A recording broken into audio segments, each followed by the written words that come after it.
Vous achetez du luxe, l'Afrique se trouve souvent dans la formule. Depuis la révolution industrielle, les matières premières africaines alimentent discrètement les grandes industrielles du luxe, de la cosmétique, de la parfumerie. Si l'Afrique reste absente dans les étiquettes, c'est parce que la valeur se crée au stade de la transformation. Pour les entrepreneurs de la diaspora, l'enjeu est clair. Maîtriser cette étape pour positionner les marques africaines sur les marchés internationaux. Bienvenue sur notre chaîne AgriNovenco. Je suis Wassila Tiembaye, experte en stratégie d'agrotransformation.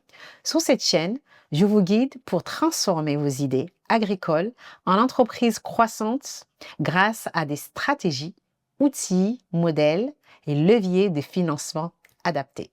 Parlons de l'évolution historique de l'exploitation des matières premières agricoles africaines. Du fin du 19e siècle au 20e siècle, le développement des plantations sous l'influence des puissances européennes. Les pays producteurs comme la Côte d'Ivoire, Ghana, Nigeria, Cameroun, Sénégal, Comores, Madagascar, Bénin, les matières premières exploitées, karité, ylang-ylang, jasmin, argan, cacao, café et d'autres. De 1920 à 1960 fut l'essor des industriels cosmétiques, pharmaceutiques et de parfumerie. Une demande accrue en huile essentielle, beurre végétaux, cire naturelle. Les principaux groupes sont Unilever, L'Oréal, Firmenich, Givaudan.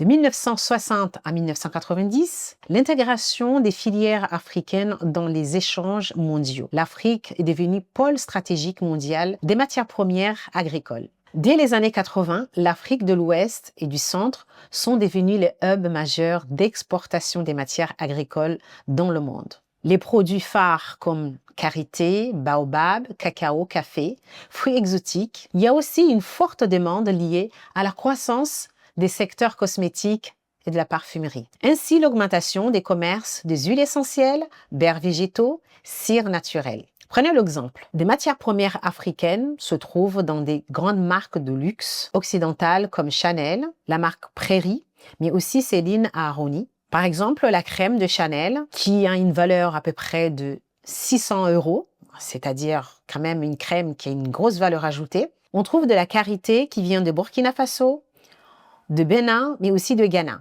Vous trouvez aussi de la vanille de Madagascar dans cette crème. Par exemple, la marque Prairie, on peut trouver aussi la karité qui vient de Burkina Faso, de Bénin, mais aussi de Ghana. Nous avons aussi la marque Céline Aaroni.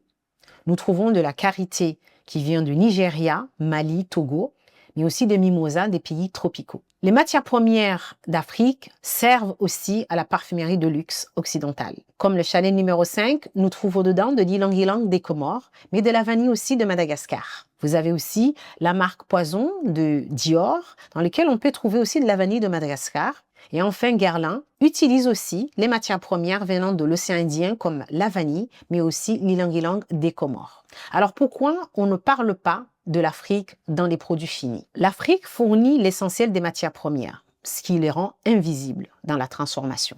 La transformation et le marketing sont gérés par les acteurs occidentaux. Les producteurs locaux restent sur l'étape de l'approvisionnement et les matières premières fournissent les marques mondiales. Il est donc important de maîtriser la chaîne d'approvisionnement car les industriels contrôlent toute la chaîne de la source au produit fini et implantent parfois leur filière pour sécuriser leur approvisionnement. Leurs sourceurs parfois surveillent la qualité et les achats sur le terrain. Par exemple, les géants comme Givaudan, Firmenich et IFF sont les leaders du marché des arômes, des ingrédients naturels. Alors, les seuls moments d'où les marques parlent de leurs origines africaines, principalement dans le cadre de leur stratégie RSE, c'est-à-dire parler de leur engagement local, mais aussi pour valoriser leur image éthique et responsable. Parfois pour renforcer la confiance des consommateurs. Car comme vous le savez aujourd'hui, les consommateurs ils sont beaucoup plus engagés. Ils cherchent à savoir d'où viennent les produits et surtout, quelle est la politique de ces entreprises au niveau local. Parfois, ils peuvent utiliser l'Afrique comme un argument marketing, puisque qui dit Afrique dit produits naturels. Alors, comment valoriser les matières premières africaines? Commencez par transformer les matières premières locales en produits finis haut de gamme. Créer des cosmétiques et des parfums racontant les histoires africaines, soutenir les artisans et producteurs locaux dans la chaîne de valeur, diffuser surtout l'excellence africaine sur les marchés internationaux. Alors, il y a des exemples de marques africaines de luxe qui commencent à émerger. Je vous donne l'exemple du Sense of Africa.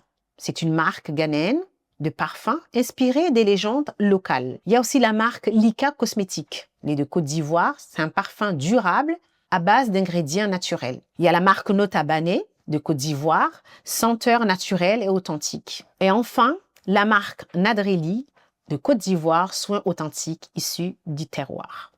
Nous arrivons enfin de notre sujet qui était « Vous achetez du luxe, l'Afrique est souvent dans la formule ». Depuis la révolution industrielle, les matières premières africaines alimentent discrètement les grandes industries du luxe, de la cosmétique et de la parfumerie. Si l'Afrique reste absente dans les étiquettes, c'est parce que la valeur se crée au stade de la transformation. Pour les entrepreneurs de la diaspora, l'enjeu est clair. Maîtriser cette étape pour positionner les marques africaines sur le marché international.